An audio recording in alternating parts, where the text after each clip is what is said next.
Ik ken er net als niet de jaren in om 5 uur, dan wordt een bende. Dus ik word dat maakt precies. Ik merk wel een keer, dan maak ik een hele biedenplaat, maak op nij tekenen. Een nij biedenplaat. En dan moet dat tekenen worden. Hoe maakt dat?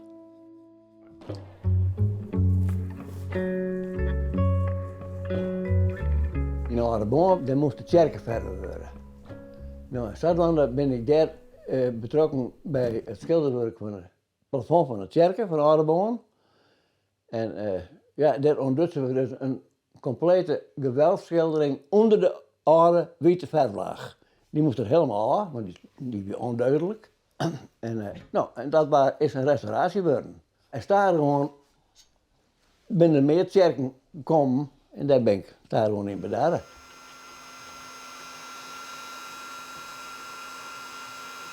Dit ben gewoon wiezenplaten van kerken, toren en zulke dingen. En one van toren die in het goud plakt worden moeten. Nou, in dit geval geen goud, dus wiet. Maar meestal dan ben ik zeker dat is goud en de wies is echt goud. En die moet het maar plakt worden, maar blijft goud. Nou, er zijn een hele hoop schilders die hadden dan nooit die andere dingen. Daar weten ik niks van, dat weet ik niet hoe het maakt. Die verongelukken dat ik meestal in. Maar ja, goed, ik ben er daar gewoon in thuis.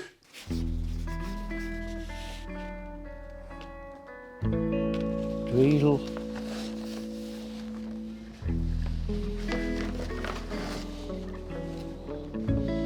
Hoe is het? We zeggen hier kan je wat behangrollen, mooie tekening van de wand erop. Hoe is dat zo begonnen en waarom heb je dat dingen?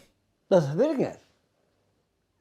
Meer aardigheid denk ik toch, leg maar even oertekenen. Dus voor ik ze dan verven, dan teken ik ze eerst even om. Op de achterkant van de rauwe hang. Waarvoor? Geen idee. Nou, toch ik op een hele rol vol hier. Nou, en toen kwam het idee kerkenpaard, dat moet je echt wel wat bijzonders doen in de kerk. Ik dacht, nou, ik ga een hele hoop van die tekening van die one, dat is misschien, nou.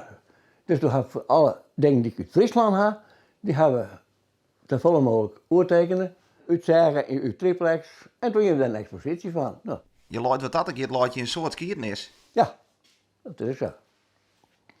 Ja, ik denk te helpen. Dat gaat als een oor was, wow, ik moet je al een rat skillen. Nee, ik vind dat mooi.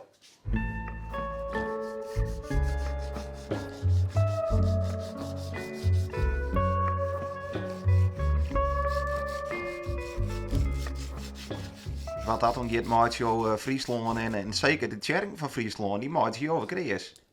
Ja, er zijn verschillende plakken die zeggen, dat hebben wij dingen. Ja, nou, ja, mooi. Ik bedoel, het is ambachtelijk alweer.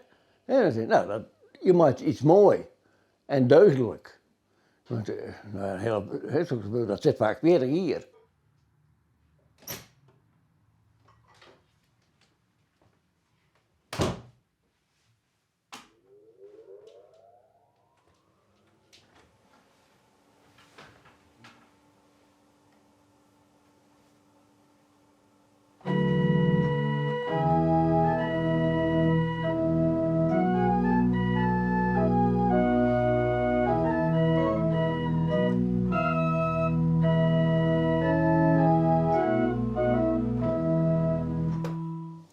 Nou, dit Dwargo, dat staat hier vanaf 1929.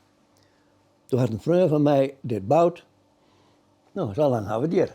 Ik had er altijd aardig in gewoon. Als jonkje van 4 hier, 3 hier, zit ik in het kerken met huid. En dan heer ik wargels bij. Nou, dan zei denk maar, buizen. Bij het voorweer weet ik niks van. Dat had ik net in de gaten. En in 1939, toen ben ik dus 4 weer, toen werden al die buizen voort. Het hele spel weer leeg. En dan speel ik niet meer. Toen is dat ding gerestaureerd, daar ben ik later achter gekomen vanzelf. En toen kwam de letter weer. Nou ja, je kwam daar echt nooit. Nee, maar je er altijd, ik zag altijd dat een vogeltje in ziet. Ja, die man die speelt dan wel, denk je maar, heel eigen noten, troorken. Toen kwam die man een keer bij ons thuis en zei je man van, als die man maar met me schreef, als er een vogeltje in het warrel zit. Nee, er zit net een vogeltje in. Maar dat weer dan een Noord. Maar wat dat dan gaat, het de kerk het letterlijk en figuurlijk het een soort invloed op jou hoor. Maar de platen, de wandjes, Ja. het wargel. Ja. Nou, dat ben je van de dik.